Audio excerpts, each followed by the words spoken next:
Sir Jonathan Knight. NWS LHD is a nationally and internationally renowned and award-winning artist in watercolors, oils, printmaking, and pastels. Having painted since the age of three,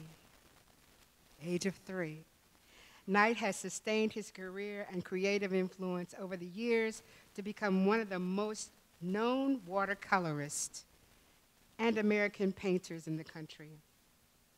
Knight has also served as juror of awards for numerous national and international exhibits. Dr. Knight's fine art has taken him all over the United States and around the world to such countries as France, Germany, and South America. He has also been awarded 5 Hall of Fame honors. Thus far, Knight feels that his paintings are allegorically and spiritually influenced. I introduced you this afternoon to Dr. Jonathan Knight.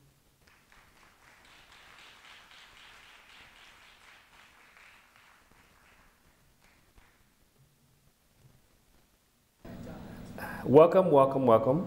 I'm honored to be a guest here in DeLand. And let's say I'm originally from Daytona Beach, Florida, and luckily my mom is here. She raised 7 kids. I'm one of the 7. Probably the favorite, but you know, I'm just kidding. That's not true. Anyway, but I'm honored to be here. It's good to see the creative environment that DeLand has to offer. And first and foremost, I want to thank Donna Banks and Brian, what's Brian's last name? Brian Owens. Brian Owens, whose father was a famous illustrator, and Brian is a very talented sculptor himself. For those 2 people, it's because of those 2 people that I'm here today. And I've known Brian for years, and Donna is a new person that I met, but it's like we've known each other for a long time. And Dorothy Dansberger, thank you very much for having me here and for honoring me. I've been painting, like Donna said, I've been painting since I was 3 years old. I've exhibited nationally and internationally on a continuous basis. I'm still exhibiting, and I'm competing with the top artists in the world. And it's a great field. Like I said, I started when I was 3, and I used to paint and sketch around our home. I have 6 brothers and sisters, so I would paint them, paint the parents. And then when I went to school, I would paint my teachers and some of the friends that I studied with. And it was a great environment. I had, let me refer to some of my cheat sheet. I had some wonderful teachers and instructors, and I'm not going to go through all this because, you know, I only have 45 minutes to talk, and then we have about 50 paintings to look at. I'm going to talk about some of those. But I've had some wonderful mentors and teachers. My high school teacher was a wonderful watercolorist, well-known, Marion Hillebold, and she taught me a lot of excellent watercolor tricks. My college professor, Mario LaRue, was good friends with Jackson Pollock, and he always told me to loosen up with your watercolors, because when I first, you know, went to college, I was sort of tight, he thought. I didn't think so, but he said, just loosen up, and then by the time he said it the 5th time, I was already like, I've had enough of this. And he said, that's it. So I knew that I was doing what he wanted. And then Lucy Petrozel was a private painting teacher at the Art League of Daytona Beach. And she was a friend of Ruth Murray, who was my English teacher. And Ruth said that I need to talk to your parents. You're gifted, and you should be in these private painting lessons. So they introduced me to Lucy Petrozel. She's from England. She was an England painter. And Don Emery, who was a well-known New York painter. And I took private painting lessons from them for about 6 years. And so that really kind of honed my talent with the painting. And the drawing I've always done. I still love doing drawings myself. I try to draw every day, unless I'm distracted by other things. But it's, you know, it's just been a wonderful career, and it's one that I still love as much as I did when I was a kid. Even when I go to the art supply store, named Southern Paints, which you probably have heard of. I was there yesterday getting something framed. So, and I let them know that I was studying there and that I had things framed when I was 11 and 12 years old. And he remembered that. He said, yeah, welcome back to Daytona. the last few years I've been in the Kansas City area. I was an illustrator for Hallmark, an artist, and Hallmark recruited me when I graduated from college. I was one of the top graduates. And they flew 3 of the recruiters in and said that, you know, all of your professors are talking about you. We want you to work with us. We want you to come out to Kansas City and see what Hallmark is all about. So I did that. They put me through about 10 or 12 different interviews in different departments. The greeting card department is the one that wanted me the most. And I was working in that department for probably about 13, 14 years. Some of the other responsibilities that they flew me around the United States to bring back creative information for the other creative team members.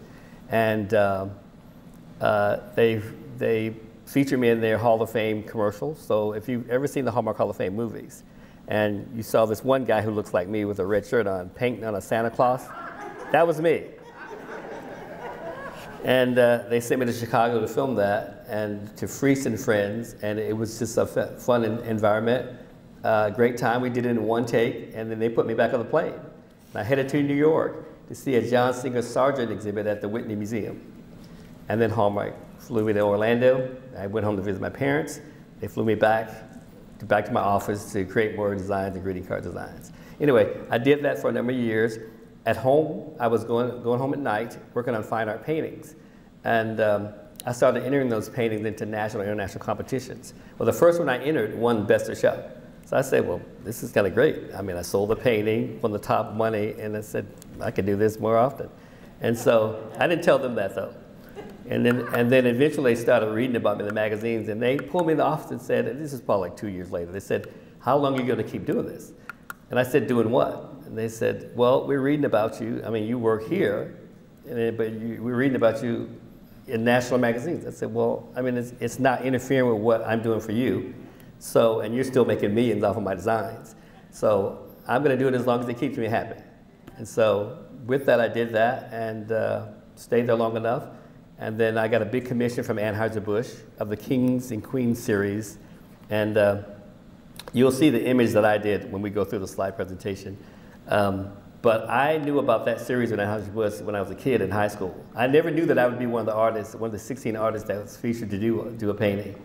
So you'll see my painting as we go and move into the slides, but I was honored.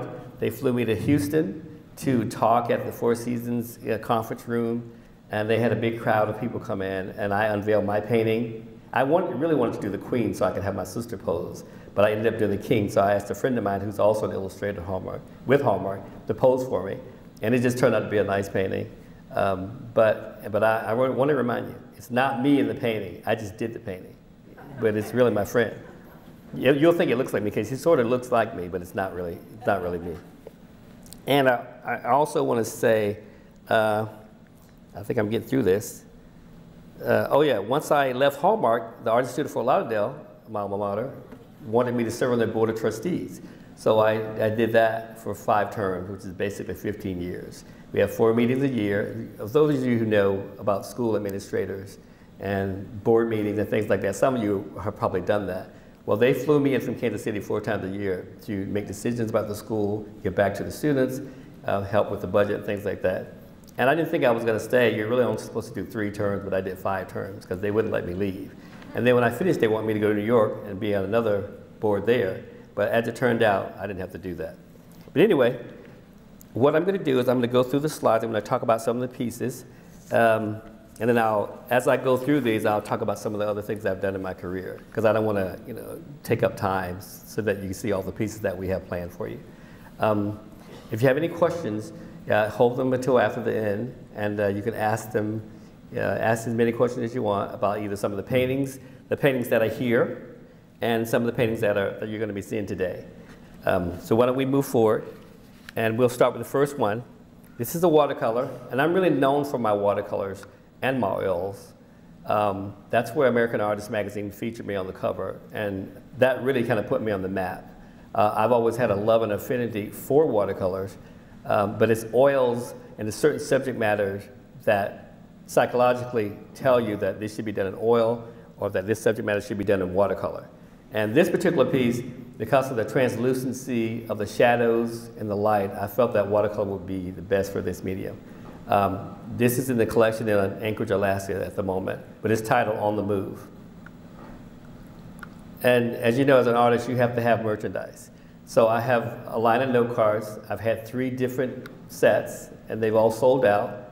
This one is, I've had the longest, but it's, you know, you can find these in museum gift shops, through my website, not on Amazon, but you can find my book on Amazon. And through my website, you can get a hold of us, and we'll ship as many as you want to. They're boxed, 8 cards, 9 envelopes, and some of them are singlets. So, okay. This piece is an oil. It's titled Morning Light. This is a very like, dark image. You'll see a lighter image of it as well. It's very dramatic. A lot of chiaroscuro. Those of you who are in the art world know what that is. It's a Rembrandt play of light and dark. And this is a very striking piece. It's one of my more successful pieces. And it's one that because of the quality of the painting, I did this like in 84, 85, and it still looks like I painted it yesterday. Every time I show this painting in an exhibit, it steals the show. So I had to stop showing the painting so that people would see other paintings. But it's one of my favorite. I kept it for my collection. I've been offered, you know, lots of money for it, and I decided to wait and not sell it yet. And maybe one day it'll end up in a museum when I'm ready to let it go. But it's really one of my more successful paintings that I absolutely love. And I like looking at it every day anyway. So. And this painting's titled Beach Series. It's an oil painting. I was commissioned by the Sunfest Music and Art Festival. Have you guys heard of that here in Florida? And for the year 2000, they found me and they had seen my work and they said, we'd love for you to be the featured artist for 2000. So they said, we want you to do a Florida scene. We don't care what it is, it's a Florida scene. And so when you think of Florida, what do you think of? You think of the beach and how hot it is. So, and the mosquitoes. But I didn't want to do a painting of a mosquito. So I said, okay, that's great. So they flew me down. They flew me down to Delray. They flew me down to Palm Beach. But then they flew me down to Delray to visit the Palm Beach, Delray Beach, and the South Beach area, Miami Beach. And I did sketches. It wasn't Daytona Beach, though. And I did sketches of all those beaches, and I came up with this image. And it was very successful for them. They sold over 100,000. And they made a poster out of it. And I kept the painting. They offered me something for the painting, but I didn't think that it was enough. So I said, I'll keep the painting. And I held on to the painting, and I sold it 2 years later. Actually, it was purchased from me by a big benefactor down south, JM Family Enterprises, and they donated it to the Museum of Art Fort Lauderdale. So that painting is permanently in the Museum of Art Fort Lauderdale. So if you're ever in that area, or the NSA Museum, which is the same name, you'll see that painting hanging on the wall. And it's very striking in person, and I enjoyed working on it too. It was a wonderful assignment. And this is King Jaja. I was commissioned by Anheuser-Busch. Those of you who've seen the King and Queen series with Anheuser-Busch, have any of you seen that? I know you, yes, I have. But they did a series. They hired 16 nationally known artists. And in 91, 92, they hired me to do King Jaja. As I said, I wanted to do the Queen so I can hire my sister posed but this is, you know, equally as well. And I had Frank Norfleet, who's an artist for Hallmark. He no longer works there. And he posed for me. And King Jaja was a tribesman who sold goods to the French. Anyway, that's my painting. It's large. It's like 30 by 40. And they reduced it down and put it in all of their ads. And now the painting's in the collection. And I think they're donating that to some of the colleges so it can continue to travel, so that people can continue to see the whole series. The whole series is fantastic. And I'm just honored to be one of the artists. So that's my painting. This is, so for those of you who are jazz lovers, that was an oil, by the way. This is another oil painting of Coleman Hawkins. Are any of you jazz enthusiasts here? Right, so you know who Coleman Hawkins is. Yeah, he's a very famous saxophonist who was born and raised in St. Joseph, Missouri. I didn't know that. And every year for the last 20 years, they have a jazz and blues festival in his name, the Coleman Hawkins Jazz and Blues Festival. They have one in the spring and they have one in the fall every year. And I didn't know that. When they approached me and said, we'd like for you to do a portrait of Mr. Hawkins so that we can put on a poster and we can sell it at the festival. So we did that. We sold almost 100,000 of the posters. And this really wasn't the design. This was the alternative design. But I thought this was nice. The other design went over the hat, and some of the text was on the coat, on this left part of his coat. But it turned out to be a very successful piece. And now this is a little bit of art business.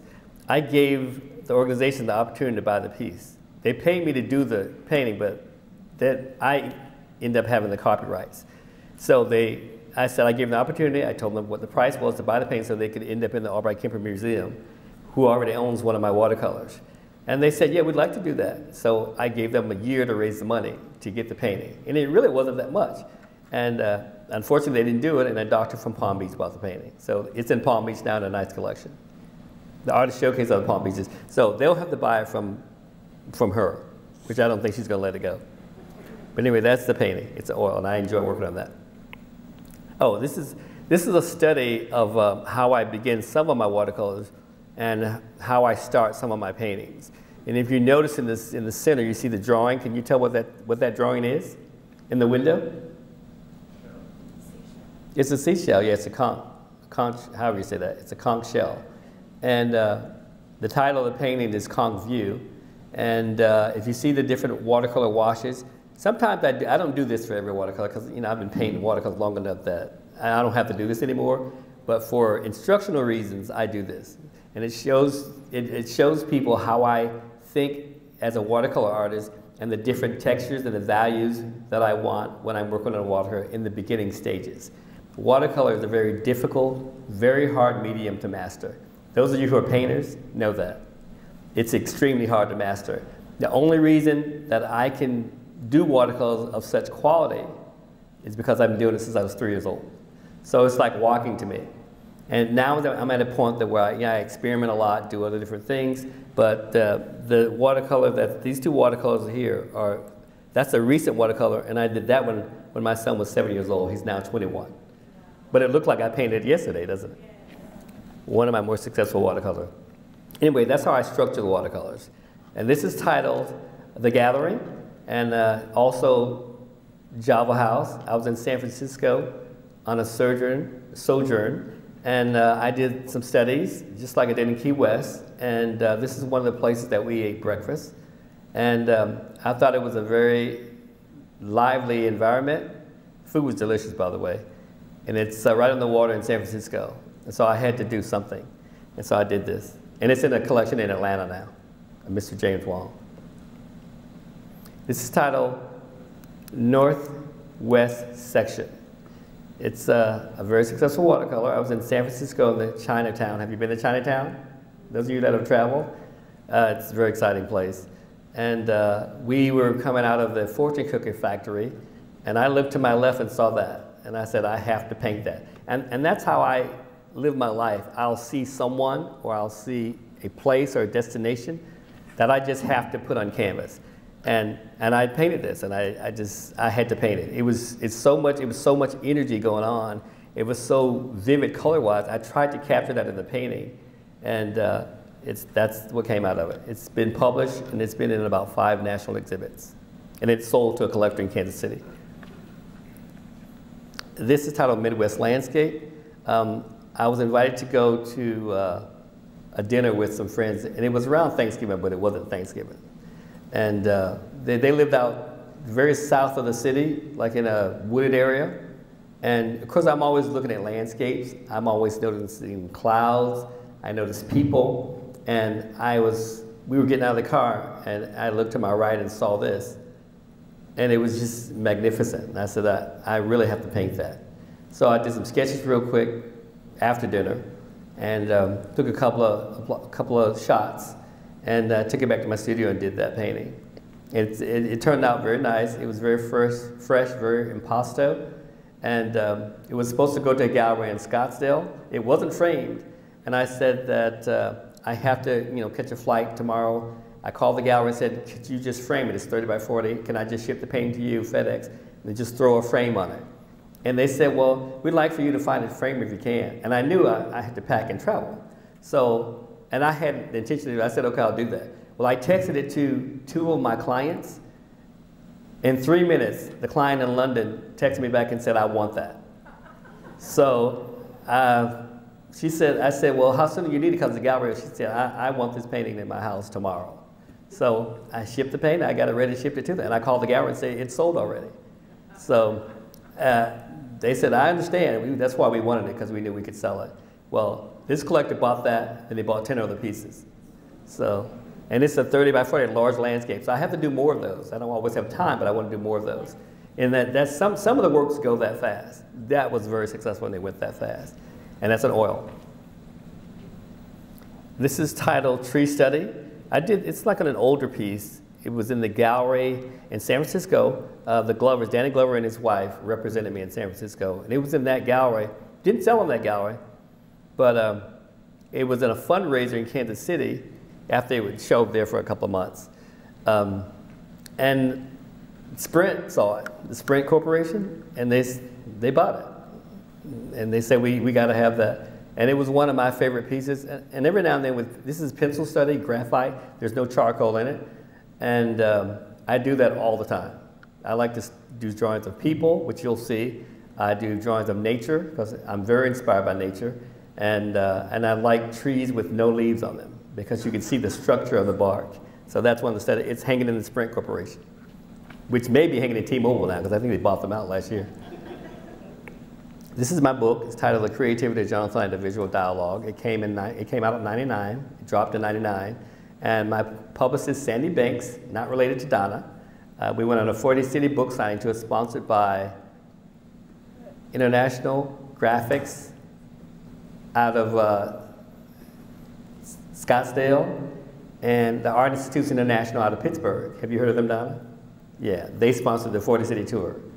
They paid for the rent-a-car, for the hotel, the flights of my publicist and I, and we sold a lot of books. We almost sold out. We have a few left, but for special clients.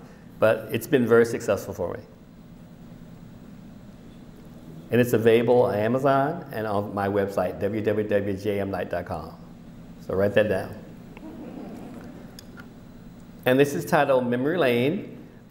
This painting won the Best of Show in the Arizona National Watercolor Exhibition. Have any of you ever heard of Tubac, Arizona? Tubac, Arizona? Have you been there? It's an artist colony. And that's where the Arizona National Watercolor Exhibit is. I had never heard of it. Yeah, I've heard of Phoenix, I've heard of Scottsdale, and it's near Tucson. It's Tucson, Green Valley, and then Tubac. And they said, well, Mr. Knight, your painting won Best of Show, and we'd like to fly you in to accept the award. Would you like to do that? I said, yeah, but where's Tubac? Because I had never heard of it. So they said I don't know if it's north or west of Tucson, but they said, we'll fly you into the airport, get the car, get a rent-a-car, and just drive. And they told me, it was years ago when that happened. I think it was like early 2000s. Anyway, the painting won Best of Show, and it's one of my favorite paintings. And they gave me the top award, a lot of cash, and then the painting sold the next day to an investor in Boca Raton. So I want to do more like that. This is titled Eris, and this is a great niece of mine. And I do studies of children, adults, of pretty much everybody. And I thought that was an interesting study. It's pencil and a little bit of color pencil. It's mostly graphite and not too many watercolor washes. But it's probably about this size, 11 by 14. And it's in a collection somewhere in the United States. I think it's one of the individuals that purchased one of my limited edition books when the book first came out. There was like 200 books that were limited edition, and an original drawing came with the book. And someone bought that. This is one of my abstract pieces. Can anyone tell me where they think this was inspired by or from? What does it look like? Half of you have probably been to this place. It is the Grand Canyon. Donna, you already knew that, right? Kenneth, you did? Yeah, that's where it is. It was inspired by the Grand Canyon. I think it's the South Bend. And it's one of my abstract pieces. It was an experimentation. It's 36 by 48. It's a very striking piece. This doesn't do justice to the piece, but it was fun to paint on. Every now and then I'll go back and put some of the flowers in the fields. But I'm basically finished with it, but when I just feel like putting paint on something, I'll go back and paint on that. It's a very nice piece, and it should be on a nice white wall where it's striking. It's a very striking piece. but it's oil, 36 by 48. And this is titled Canyon View, and that's it on the canvas over there, on the easel. And it's about that size. It's been exhibited in about 8 national exhibits, oil painting exhibits. And it was from a series of 3 paintings, and the other 2 sold, and I still have this one. And it's an oil painting. That's how I paint my oils, the smaller size. And like I say, it's been published, you know, but I still own it, and it's probably won about 3 national awards. But if you want to get a closer look, at the end of the talk, just come up and look at any of these paintings. This is titled Red Flower. It's in a collection in Chicago.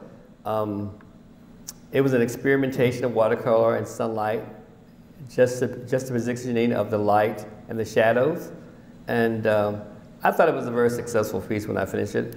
I wasn't totally happy with the piece, but I finished it, and a good friend of mine, who's also in our collective, saw it and said, "Don't touch it anymore, I want it." So I framed it and shipped it out to Chicago. This is titled Proud. It's a graphite study. It was a study of a neighbor that we had in our neighborhood. His name was Mr. Reed, and he was very tall and statuesque, and he used to walk through the neighborhood, and he would always stand like that, very, very proud. And he's no longer with us, but I had it in my drawing pad. I hadn't framed it or anything. It wasn't in my studio hanging or anything. And I met with the curator and the director of the Nerman Museum out in Overland Park, Kansas. And he came out to buy something. He didn't know what he was going to buy. He knew he wanted to buy something. So I showed him my sketchbook. I showed him that. I think I showed him about 20 pieces. And he liked that piece. And I said, it's not framed yet. I haven't even shown it yet. He said, I don't care, we want it. So he bought that. And then he saw another piece, which I don't have here, but you'll see it's titled Letter. And he took that and ran. And he got it, you know, I got it for a good price. I mean, he got it for a good price, but I also made a good dime off of it as well. And usually if it's unframed and I haven't shown it yet, that's when you really get the best price. But if it's framed and it's been exhibited and published, I don't think, it's published in the museum's catalog, but that's probably the first and only place because he got it before anybody else could get to it. Anyway, it was a very successful piece, very proud, and it's probably one of the only images I've done of a black figure that way. So I'll do more, and male at that. Usually I do women, but that's the only one I've done of a male that way. This is titled The Caged Bird Sings. It was not inspired by Maya Angelou. I just finished the painting, and I said, I knew that she was the caged bird psychologically, but as a motif, I put the bird and cage in the painting to give it a little bit more interest. And it's a watercolor. This is a dark image of it. It won me a top award in Belgium, Luxembourg. And, excuse me. It did not sell there, but on the way back, a real estate person in Kansas City saw it and said that I'd like to have that. So it sold when it was delivered back to me via FedEx, and he came over the next day and got it. But it's one of my favorite watercolors as well. And that's a model. The model for the painting, she was a grocery store checker or clerk. I walked in and saw her, and I said, she would be a good person to paint. And that's how I see people. And I asked her if she would pose for me. She said, yeah. So she came out, and her boyfriend was with her. I think he was studying to be a lawyer or something like that. He came to the studio, and I asked her before that to bring three outfits, something, because I knew I was going to do some sketches of her, a variety of different sketches. So they came out, and like I said, he was studying to be a lawyer. To my understanding, they broke up. She's out in California, and she's a sculptor. I haven't seen her work yet. I've done about 4 or 5 different paintings of her. They've all been on the cover of magazines. She has never seen one painting. She moved from Kansas City before I finished the painting. And if she's seen the paintings, she's seen them on the cover of the magazines. She was a very good model, and that's one of the paintings. And it's been all over the world. And her magazines have been all over the world. But she hasn't seen one painting to my understanding. Anyway, that's a nice painting. This is titled Friends. I had this painting for a while, and I thought I'd never get it sold. But it had two titles. It was named Friends, and then it was also named A Shoulder to Lean On. It was named A Shoulder to Lean On first, which I didn't like. So I said, I'm going to change that to make it sound a little bit more uplifting. So I changed the name, but other people still wanted to say A Shoulder to Lean On because I guess that's positive also. It was featured in an exhibit last year at the Kansas City, Kansas Community Art Exhibition. They have it every year. They featured me with the likes of William Tanner, which I headlined with Tanner. It was called Tanner from Tanner Tonight, and Sam Gilligan. Do you guys know who Sam Gilligan is? He's a very famous African-American artist out of DC. I think he passed away like about a couple of months ago. But this painting was featured. They bought the painting out of the exhibit. And I think I had 4 pieces in the show. And all the artists were artists who have achieved, excellence in the field, mostly black artists. And I was very honored to be in that exhibit. But this one sold. And I thought I'd never get rid of it, so that was the perfect time for it to sell. This is titled Fallen Legacy Rising. It's in a collection in London. The same person that bought the Midwest Landscape purchased this painting. It's titled Fallen Legacy Rising because you see the positioning of the flag. And if you notice what else is in the window, can you see that? Can you tell what that is? Yeah, it's a dove in a nest. And it was titled Fallen Legacy Rising because of the problems that we were having in schools at the time with the shootings and the things like that. And that's an old school bell. That's an old school. It's the old Holly Hill Elementary School. And they were getting ready to tear that down. So I kind of staged this scene. The dove I kind of put in. It wasn't there. I put that in. But the flag was there. And it's titled Fallen Legacy Rising because the dove is the promise of positive things to come. So when America was going in there waving, and maybe still may be, was going in there trying to figure out how they're going to solve the problem with the school shootings and things like that. And the economy was not necessarily going down, but they were having all kinds of problems. Anyway, I kind of staged this in the title of Fallen Legacy. And it's been published, it's been around the country, and it finally sold to the collector in London. So it's not even in the country now. And it's a watercolor. This is titled Steady a Woman 5. There's a story behind this. Actually, you probably think there's a story behind everything. But this painting, it's the same model who's never seen any of the paintings.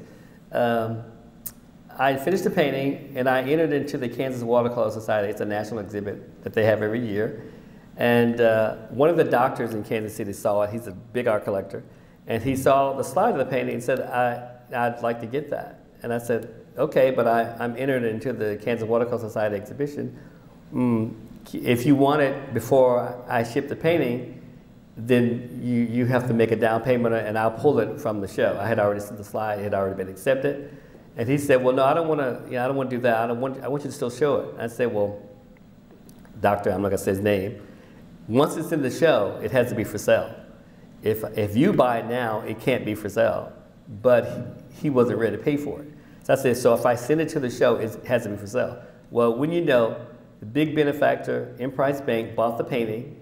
It won the top award. It was on the cover of the magazine, cover of the front news of paper. And the doctor got furious with me and said, I didn't know that was going to happen. I just shipped the painting and it got in. He said, well, didn't you know I wanted that? I said, but you didn't pay anything for it for me to pull it. He said, well, I didn't want you to pull it. I said, well, I did say that it had to be for sale, and they bought it. And so I don't know if he knew the guy who owned Emprise Bank, and they were like competitive art collectors, but that's what happened. And I said to him, and I'm not making this up, he said, well, I should have my lawyer call you. I said, well, you should have your lawyer call my lawyer and let them solve it because I told you everything that would happen. I didn't know it was going to win an award. I didn't know it was going to be Best of Show, and I didn't know it was going to be on the cover of this. But that's what happened in this case. And I said, what I'll do is, and I don't really have to do this, I will give you another painting that will do just as much as that painting is done. And hopefully you'll be happy with that. And I did give him another painting. His painting did very well. And both of the paintings are in my book. So he was very happy, and everything turned out very nice. We're still friends. But there was no reason for us not to be friends. This is titled View of the Harvest, and it's a pastel that's on the JM Family Enterprises Gallant Lady. It's, at the time they owned 7 yachts. This is one of the yachts that they put this on. I think that was one of their second paintings that they bought for me. It's a large pastel, about the size of the, my watercolor titled Little Face. And it was a very striking piece of how the sunlight and the trees kind of marry each other in the fall in the Midwest. So it was a very nice piece, very successful, and it sold very fast. And they bought 30 other pieces with that piece. Right. This is titled Bridge of Peace. And can you tell me where the bridge is in the painting? Anybody? Excuse me? Yes. Yeah, exactly.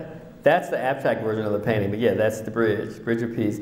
And the peace part is the offering with the flowers. This is how I paint my figures in watercolor.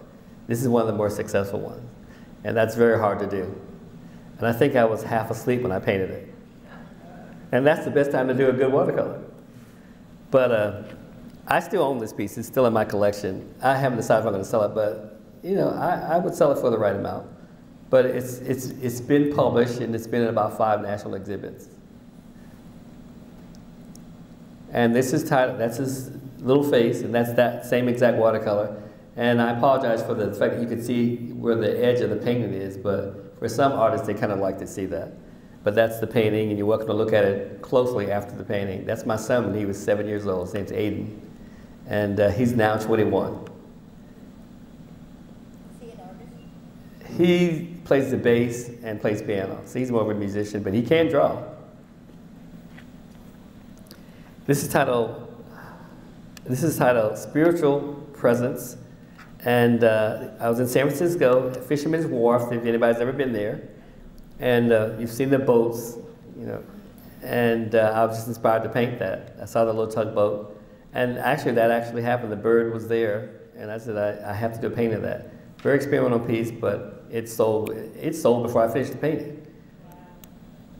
It's a watercolor, about the same size as the little face. This is titled Dancer.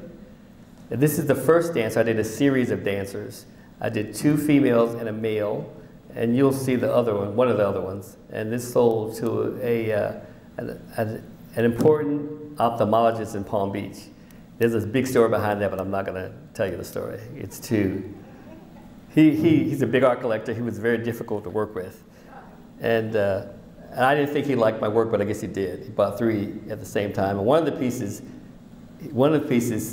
that's a very successful piece that won me top awards in every show I entered. He shipped that piece back to me because he said he didn't know the figure was looking down. And he saw the slide of the piece. Anyway, he liked this piece. And the letter's the other piece that he sent back to me, and I was like insulted. But he loved this piece, and he owns this now. And there's a story behind him, which I'm not going to reveal because it's too... my mom knows about it, but you have to ask her. And this is titled Glimmer of Hope. And this is an older piece. I think I did this around the same time I did the pencil studies of nature. And a good friend of mine and also art collector, Julian McLean, owns this piece. Julian Wayne McLean owns this piece. And I can't remember what year. I think I did this like in 91 or something like that. I didn't like the piece when I finished it, but they did. So they own that and about 20 other pieces.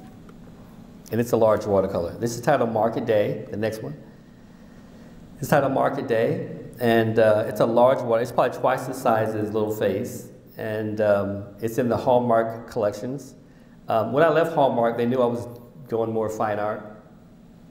So every time I was getting ready for a show, and it was my pieces, I had like maybe 20 pieces at the frame shop, their curator would come over to see what the pieces were, and this is one of the ones that they selected for their collection.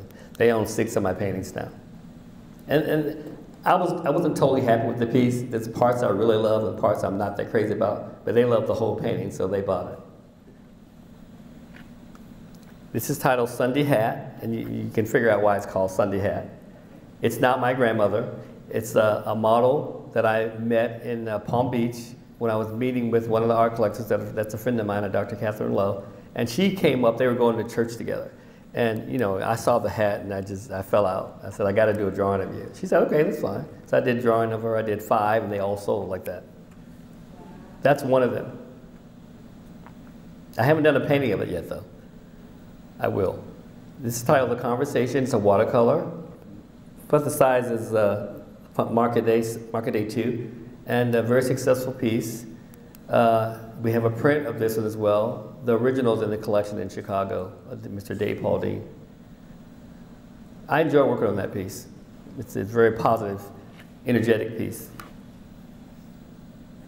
This is titled Winter Hike. It's a small miniature, actually. It's about 2 by 3.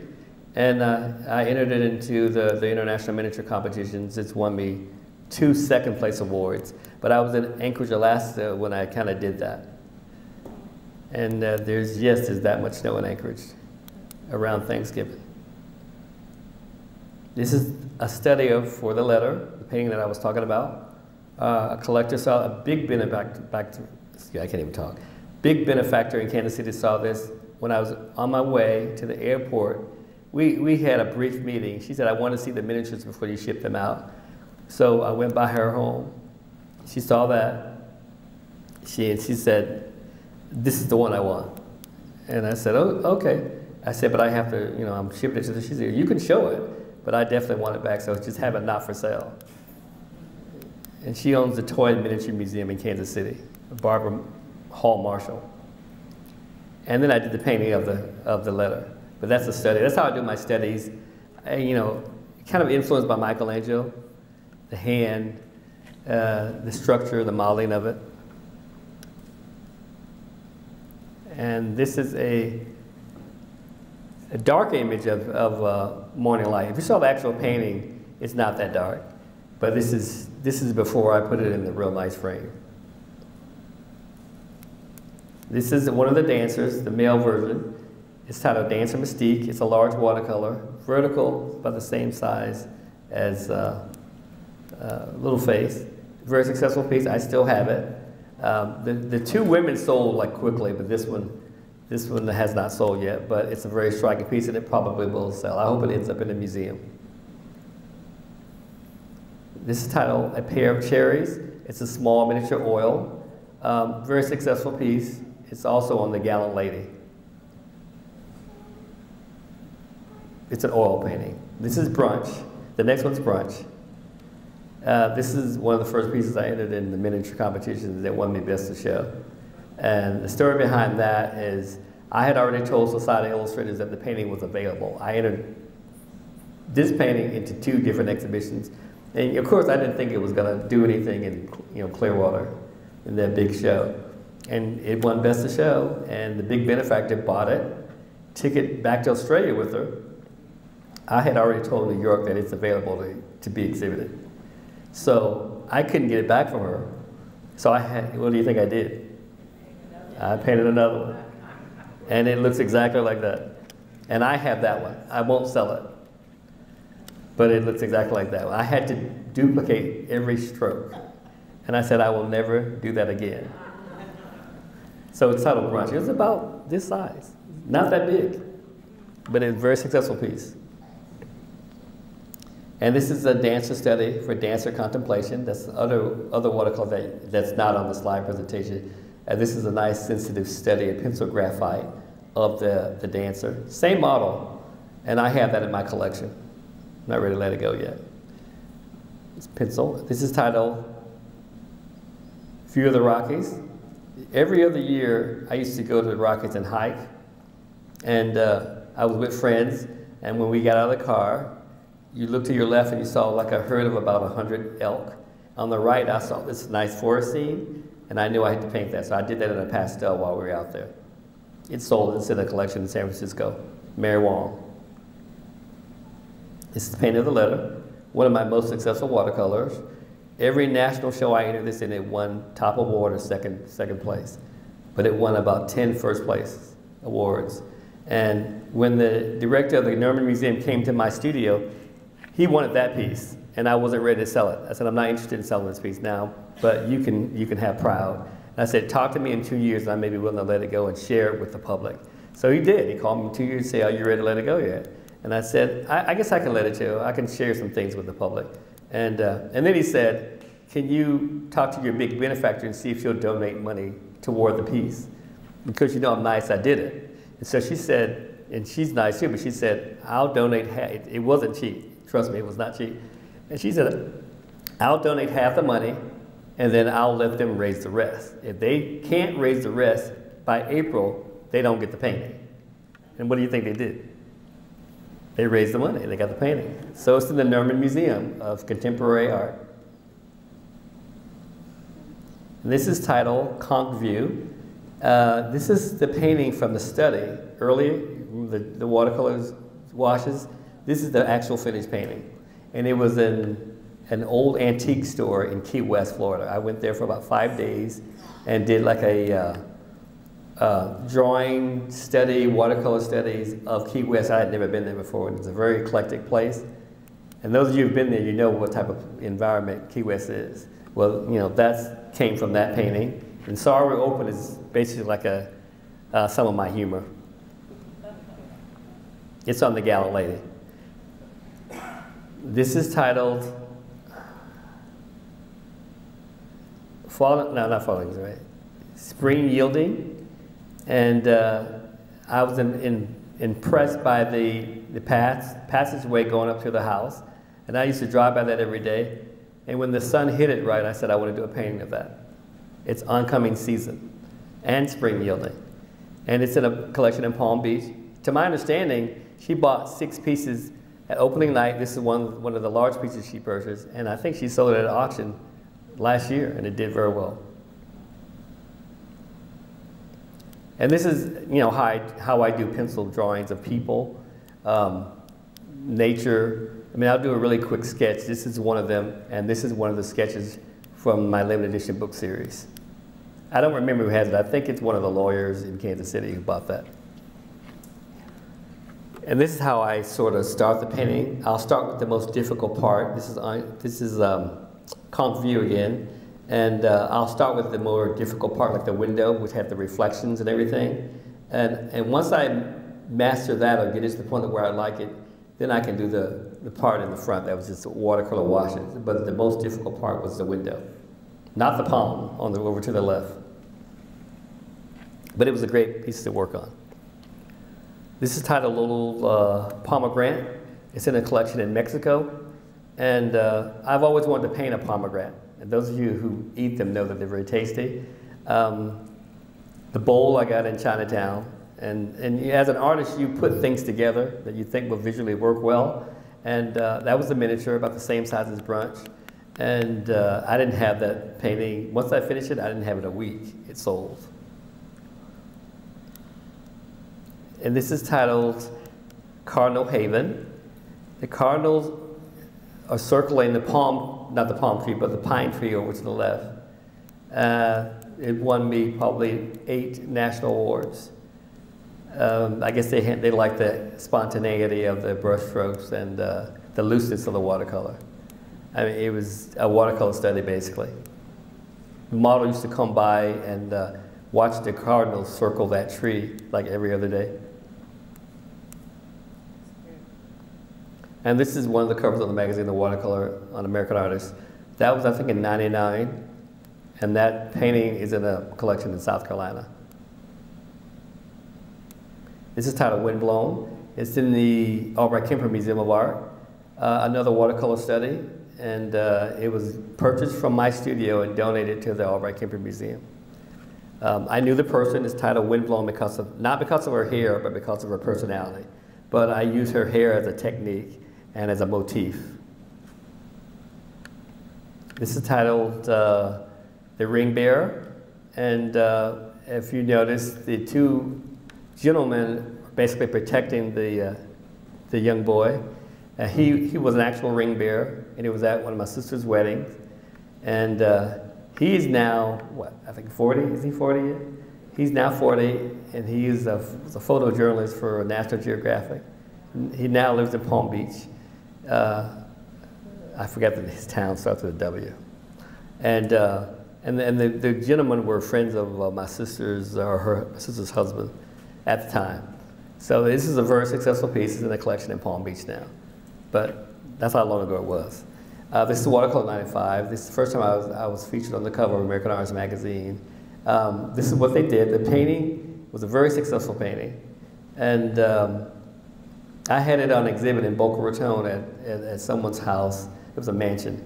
And a good friend of mine now, who's a big art collector in Palm Beach, saw that as a print. Not the cover of the magazine, because it wasn't on the cover of the magazine then. She saw that painting as a print framed in this house. She said, I want that painting. And I said, well, it's available. She said, I don't want a print, I want the original. And the original was in San Francisco at the time. So I said, well, it'll be back in the studio in about a month. And then I'll just, ship it to you. And she said, I told her how much it was, and she wrote me a check like the next week. And I shipped it out to her when I got it back. But after that, Stephen Doherty, who was, I think, director or president of the American Arts Magazine, came to Kansas City, saw my work, and he had seen it before because I've exhibited across the United States. And he said that we'd like to feature you in the magazine, and we'll do a 4-page spread. And he didn't tell me what was going to be on the cover. So they sent me like a 10 by 9-inch envelope and folded it, and on the back of it in the white, they said, this is what we're going to feature on the cover with your article inside. And it was that. And I mean, I just fell out. And that magazine's all over the world. So that put me on the map. That's why I put it on the cover of my book. It's titled Innocence. And this is you can see the difference in the color. This is more, that's when it's published and printed, and that's more truer to the color there. It's richer. And that's my youngest sister, by the way. This is titled Time for Work. It's an oil, very successful painting. Was purchased by a big benefactor in South Florida. And it's my highest selling print. We're almost sold out. And all of those individuals are adults now with corporate jobs. Except for the little boy, I think he's doing something else. But it's a very successful image for me. This is titled Bowl of Plums in the Palm Beach collection. It won me 2 national awards. And then I shipped it out. There's a story behind it, but I'm not gonna tell the story because it'll make me look bad. But the doctor owns, I think she owns about 20 paintings of mine, and it's a bubble wrap story, but the museum cleaned it up and everything. But it was a very striking painting. I could have kept it for my own collection. This is titled Old Schoolhouse. I think this is the last one, I think. And this is the Old Holly Hill Historical Building again. The ring bearer, that's him in the doorway with his cousin, who works for 911 now. And they were kids, and before they were going to tell the story and then tear the building down, I went up there and did some sketches and did some photographs, and I painted that. It's available in a print. The original sold to a collector in South Florida years ago. Oh, this is titled Little Tree in a Field of Dreams. The little tree is a woman, same model that was in the Brussels painting, the Belgium painting, and the same model is set in 5. And she posed like that. I did the sketches, painted it. It's 30 by 40 painting. I had it for a long time until the collector called from London and said, we want those 10 paintings. Very successful oil. Okay, this painting. It's titled Market Day 2. It's a recent watercolor. And it's a study of how I like to handle fruit and produce and things like that with lighting. I don't think I was finished, but once I got the mat around it, I knew that I was finished. So, and I want to thank the Great Frame Shop and Southern Paint for getting it framed for me, for Donna Banks. Oh, this is titled Wreathed. That's W-R-E-A-T-H-E-D. And this is one of the male studies I had it in an exhibit at the 18th Fine Jazz District. And it was just like proud. I had it in my drawing tablet. And I wasn't going to show it. I said, well, you know, the show's up, I'm going to go ahead and show it. So I just showed it. And I was going to keep it in my own collection, try to figure out what I was going to do with it. And the curator from the Spencer Museum, which is on the campus of KU, in Lawrence, Kansas, her and her husband came out and they spent, I think he said 2.5 hours. And they bought 2 pieces, one for their own home collection and this for the museum. So this is in the permanent collection of the Spencer Museum of Art in Lawrence, Kansas. And very successful drawing. I love the drawing. If you look at the hair and the wreath and all that, I would always go back into that, like if I had a stressful day and I just want to add more to it, I would just keep adding to that. And then they bought it, so that was it. And that's the last thing. And that's on the move. And that's in a collection in Anchorage, Alaska now. A friend that I grew up with who lives there. And that's it.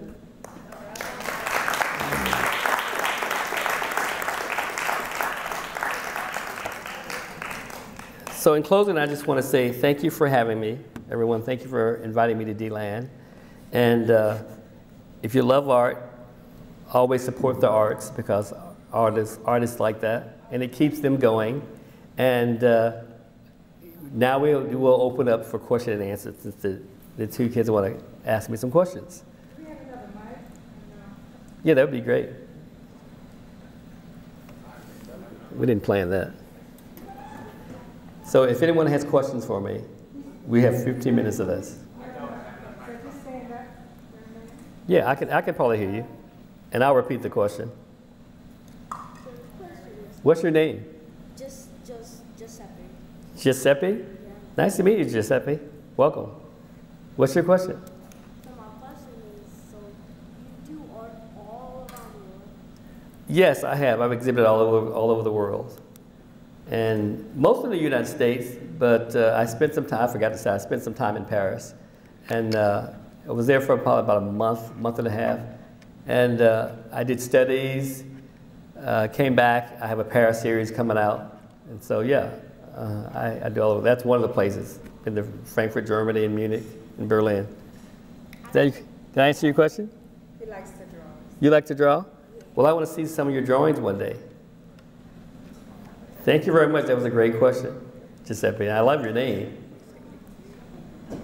Yeah. And we just figured out where it came from. Where? Giuseppe was Pinocchio's dad. Yeah, exactly. Yeah. Yeah, thank you. And Kenneth, he is your great nephew? Kind of, sort of, yes. Okay. Okay, does anyone else have a question? I can barely stick it there. Okay, you, and I'll get you next. I'm thrilled that you came back. What pulled you home? Because it's home? Of course, but Right. I mean, Well, I hadn't seen my mom in 5 years, since COVID, and we had talked on the phone. I hadn't seen her in 5 years, and I hadn't seen the rest of the family in 5 years. And I didn't want to get on a plane because you've seen all the crazy stuff that happens on planes, plus COVID. So she's probably the main reason I kind of came back. So I'm here. I still have some things in Kansas City. And if they're nice to me, I'll stay. So does that answer your question? yes, sir. Thank you. And plus, I love Florida. I mean, I grew up in Daytona Beach, Holly Hill. And, you know, Florida's a nice state. And by the way, I do love David the sculptor. You know about that, right? It's okay to look at it. Yeah, it's one of the most famous sculptures in the world. In college we did nudes every day, so it was no big deal. For artists, that's no big deal. But obviously your governor doesn't like that. But I'm not trying to be political. But Florida's a nice state, but it's hotter now than it's ever been. So is everywhere. Yeah, I guess that's true. It's everywhere, so we're all burning. But anyway, hope that answers your question. Thank you, by the way. Okay, now I'll get him next and then you next. I would say, what artists have most inspired you? Just when I'm looking at the central one of On the Move or whatever. Yeah, on the move. It kind of has a Hopper-esque feel to me. Do you have certain artists that have Hopper's one of them. Yeah, I like Hopper's light. I like the way he handles light and mood. I like Andrew Wyeth. Of course, I like Leonardo da Vinci, Michelangelo, Rubens, Titian's, all of those. Degas is one of my favorite. They're one of the Impressionists. When I was in Paris, I went to the Muséum d'Orsay, and as you know, they have, on the 5th floor, that's where they have all the best Impressionist paintings by Degas, by Monet. But I liked him before that. But it was nice to stand in front of the paintings and see that. So Whistler, geez, you name it, Tanner, familiar with Tanner. Romeo Bearden, familiar with him, I like him. The lady that did the dime, you know the name? I forgot her name. Is Selma Burke? Yeah, I love her work. Beautiful sculptor, I love her. Of course, I love Michelangelo's David. I haven't been to Florence yet, but I want to go there to see Sistine Chapel and to see all of his sculptures. So that's the next time I go back to Europe is going to be there, when they stop wearing the mask and they get the COVID taken care of, which might be in 30 years. So does that answer your question? I love Andrew Wyeth. I like Norman Rockwell too. You didn't talk about that painting, Which one? That one or this one? the, Closest to you. the landscape. The landscape? Yes. This is titled Southeast Waterway. That was down in Fort Lauderdale. I kind of did that my last year in college. Wow. It's an oil painting, and we were out on location. It was plein air painting class. And I just kind of sat there and did that. And I saw no alligators. It was fun. Like I was telling my mom the other day, I almost threw that painting out. I had it in the garage. It was dirty. It wasn't framed. Yeah, I just had it in the garage in a bag. And you know how in your garage you get dust and everything on it? But it was in the bag. The bag protected it. I didn't like the painting. So somebody came over and said, you should just, put some oil on it. And I did it. It came to life. And so I've been showing it ever since. But I honestly almost threw it out. And that would have been dumb, but I didn't. But anyway, I did that years ago. It's like 77. And this is a Train to the Museum. It's in Chicago. I was sitting on this side with my son, Aiden, and I was taking him to the art museum, to the Art Institute of Chicago. And I saw these, you can tell these three female figures are related. And then I just made a scene out of it.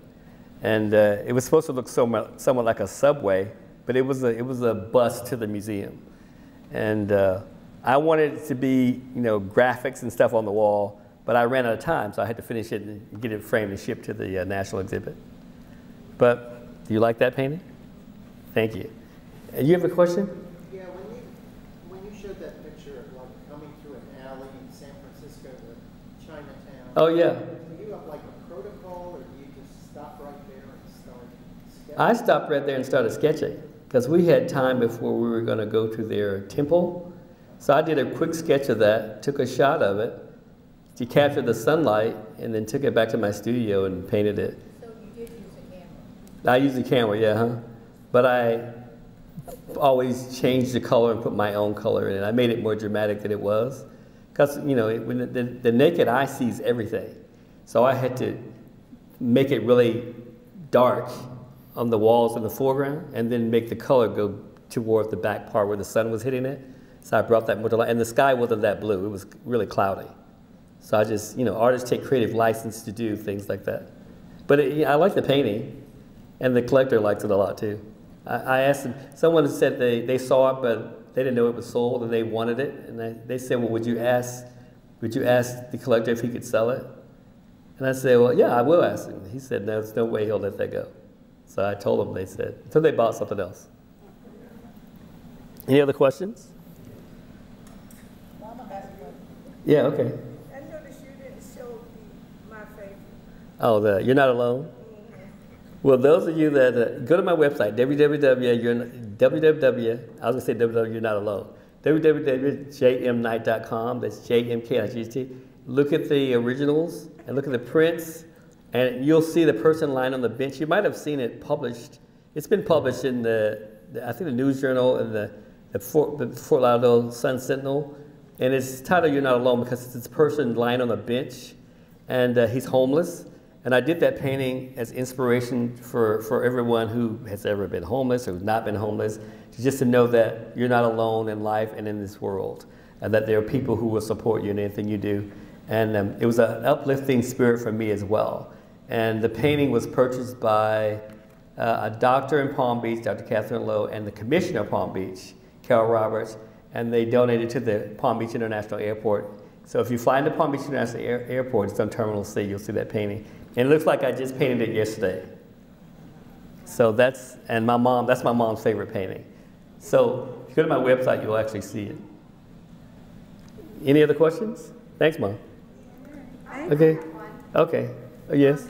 With the naming of your amazing work. Thank you. Does that sometimes come to you before you even start, in the middle, or do you change your mind about what you might call it? Well, actually, I finished the painting first. I just work on the painting and try to get it mastered at the point to where I like it before I show it to anybody.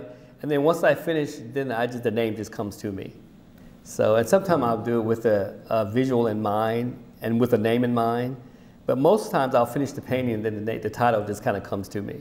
Like The Caged Bird Sings. I really didn't know that much about Angela Mayo's title. I just finished the painting and said, this would be a perfect title for this. And then people say, you know, that's Angela Mayo. I say, well, Angela Mayo can buy it. She did. Somebody else bought it. Anyway, great question, by the way. Any other questions? Well, you have another question? Giuseppe has one more question, then we'll go. Okay, I will look at your drawings. Anyway, thank you very much for having me. Donna, thank you so much. Dorothy, thank you so much. I was honored to be here.